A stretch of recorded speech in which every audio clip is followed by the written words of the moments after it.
Hi friends. நீங்கெல்லாம் நல்லா இருக்கீங்கன்னு நம்புறேன்.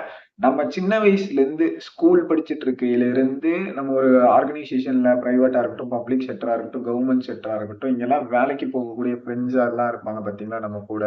அவங்க எல்லாருக்குமே வந்து ஜனவரி 1 எப்படி இருந்தாலும் மோஸ்ட் ப்ராபப்ளி ஹாலிடே இருந்துட்டு தான் இருக்கும். லீவ் கண்டிப்பா இருக்கும்.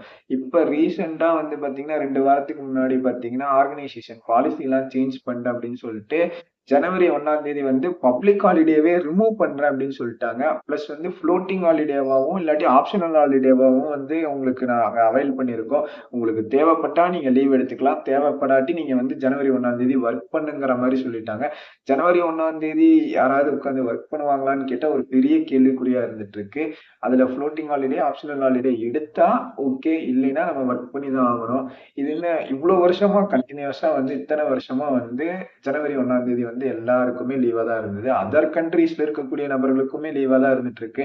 அத்தியாவசியமா தேவைப்படக்கூடிய துறைகள்ல தான் வந்து லீவ் வந்து இருக்காது. எப்படின்னு கேட்டீங்கன்னா, காவல்துறையா இருக்கட்டும், போக்குவரத்து துறையா இருக்கட்டும், தீயணைப்பு துறையா இருக்கட்டும், ரயில்வேஸா இருக்கட்டும், இந்த மாதிரி இருக்கக்கூடிய துறைகள்ல தான் வந்து அதுவும் வந்து லிமிடெட் நம்பர் ஆஃப் ரிசோர்ஸஸோட வந்து அவங்களும் இயங்குவாங்க. Most probably. ஆனா வந்து மொத்தமாவே வந்து லீவ் கிடையாது, பப்ளிக் ஹாலிடே கிடையாது. ஆப்ஷனல் ஹாலிடேவும், ஃப்ளோட்டிங் ஹாலிடேவும் மாறி ஒரு லீவ் பாலிசியே மாறினதுனால பார்த்தீங்கன்னா, ஒரு மாரி என்னடா இதுங்கிற மாரி தான் இருந்துட்டு இருக்கு. உங்க கம்பெனிலயும் வந்து இந்த மாரி லீவ் வந்து பாலிசிஸ்லாம் சேஞ்ச் ஆயி ஜனவரி 1 லீவ் இருக்கா இல்லையாங்கிறத சொல்லுங்க ஃப்ரெண்ட்ஸ். நானும் தெரிஞ்சுக்கிறேன்.